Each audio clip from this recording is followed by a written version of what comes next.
Hello friends, स्वागत है आप सभी का मेरी यूट्यूब चैनल जिसका नाम है गेट रेडी फॉर एम। मैं सोनम गुप्ता। आज बात करेंगे हिंदी व्यंजन की।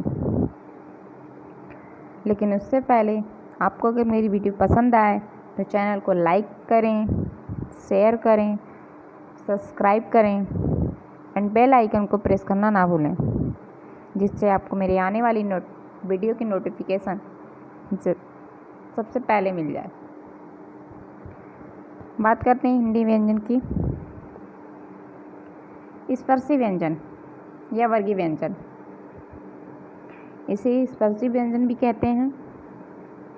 अर्थात इसकी ध्वनियाँ जो हैं जीभ से जब मुंह के विभिन्न अंगों को का टच होता है तो इनकी ध्वनियाँ निकलती हैं, तो इन्हें स्पर्शी व्यंजन कहते हैं या वर्गीय व्यंजन। क्योंकि इनका अलग अलग वर्ग है इसलिए इन्हें वर्गीय व्यंजन भी कहते हैं। इनकी संख्या जो है 25 है और वर्ग की संख्या जो है 5 है। ये 5 वर्गों में होते हैं और 5 वर्गों में 5 वर्ण भी होते हैं। जैसे फर्स्ट वर्ग है क और वर्ण है क ख ग घ अंगा। ये 5 वर्ण हैं जिनकी ध्वनियाँ कंठ से निकलती हैं। सेकंड है च वर्ग और इसमें 5 वर्ण हैं च छ ज झ ञ, जिनकी ध्वनियाँ तालव्य से निकलती हैं। इसके बाद है थर्ड ट वर्ग, ट ठ ड ड ड़। इसकी ध्वनियाँ मूर्धा से निकलती हैं, मूर्धा से निकलती हैं। फोर्थ है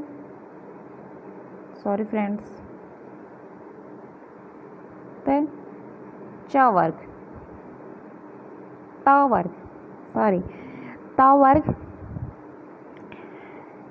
तो इसमें त थ द ध न, ये 5 वर्ण होते हैं जिनकी ध्वनियाँ दंत से निकलती हैं।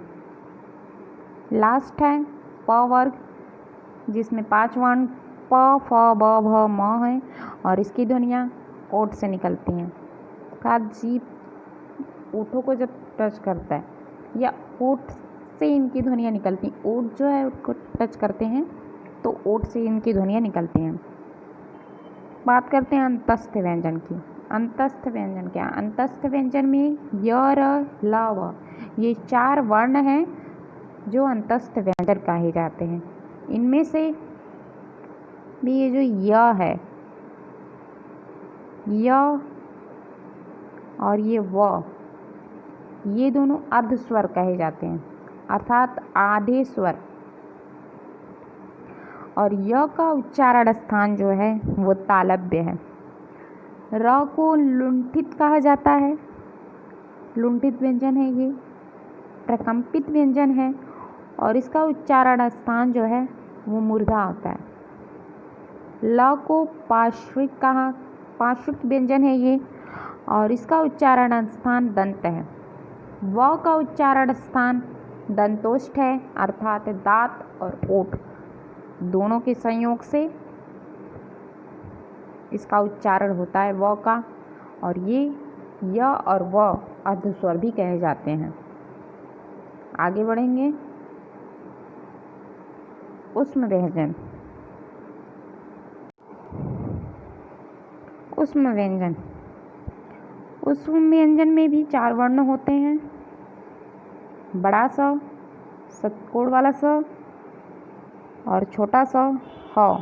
ये 4 जो होते हैं ऊष्म व्यंजन कहे जाते हैं, जिनमें से बड़ा सा ये तालव्य होता है।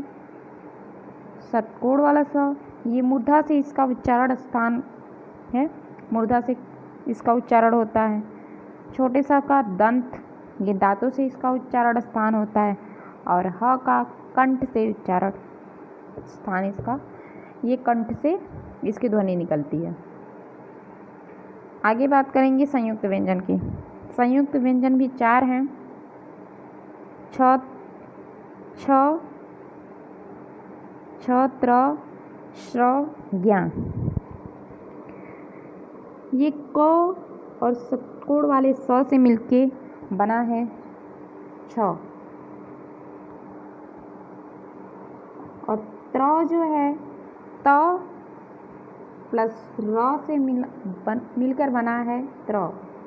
स्र जो है बड़ा स प्लस र, और ज्ञा ज प्लस या से मिलकर बना है ज्ञा। अब बात करते हैं अल्प प्राण की, जिसके उच्चारण में कम हवा की आवश्यकता पड़ती है, वे अल्प प्राण व्यंजन कहलाते हैं। अर्थात जिसके उच्चारण में मुंह जो है कम खुलता है और कम हवा मुंह में जाती है तो उसे अल्प व्यंजन कहते हैं।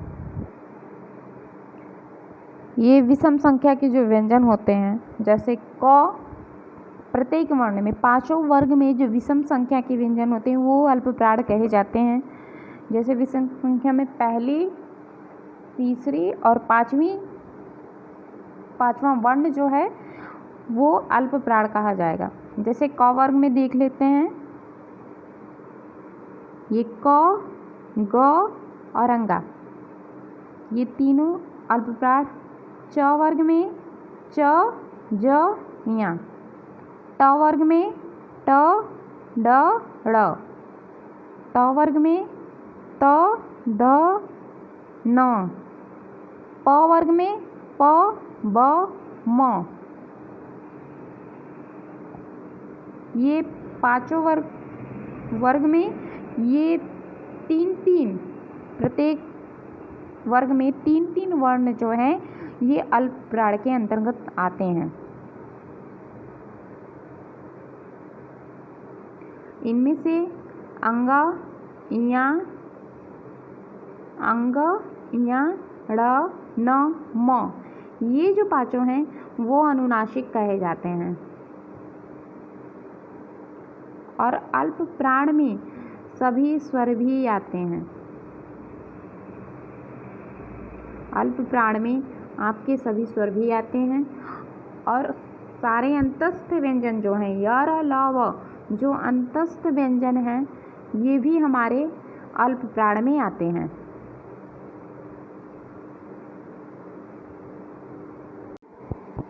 आगे बढ़ते हैं, बात करेंगे महाप्राण की। जिसके उच्चारण में अधिक हवा मुख से निकलती है उसे महाप्राण कहते हैं। अर्थात मुख ज़्यादा खुलता है तो मुख से हवा जो है अधिक बाहर निकलेगी, उसे महाप्राण कहते हैं। जैसे प्रत्येक वर्ग में जो बीच का दो वर्ण बचा हुआ था वो महाप्राण है। जैसे आपने आगे पढ़ा था अल्प प्राण में क, ग और अंगा। क वर्ग में ये तीन जो थे अल्प प्राण थे। अब बाकी बचे जो ख, घ हैं ये महाप्राण कहे जाते हैं। च वर्ग में ये छ, झ जो है महाप्राण कहे जाते हैं। ट वर्ग में ठ, ड ये महाप्राण कहे जाते हैं। और त वर्ग में थ, ध।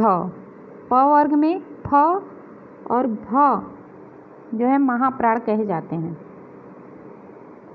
इसमें ऊष्म व्यंजन भी आ जाता है,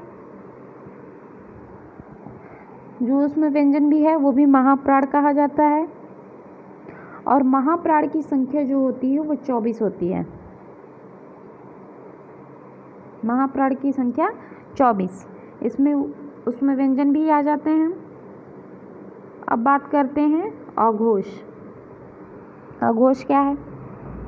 बड़ा सा, छोटा सा ह, क, ख, च, छ, ट, ठ, त, थ, प, फ। ये जितने भी स, बड़ा सा, छोटा सा, ह, इन्हें छोड़ के क वर्ग, च वर्ग, ट वर्ग, त वर्ग और प वर्ग के आगे के जो प्रथम वर्ण हैं वो दो वर्ण अघोष कहे जाते हैं। सघोष या घोष। सघोष या घोष में जो प्रत्येक वर्ण में तीसरी, चौथी और पांचवा वर्ण आता है, जैसे ग, घ, अंगा। ज, झ, इया। ये जो तीसरा, चौथा, पांचवा वर्ण आता है इसे हम सघोष कहते हैं या घोष कहते हैं।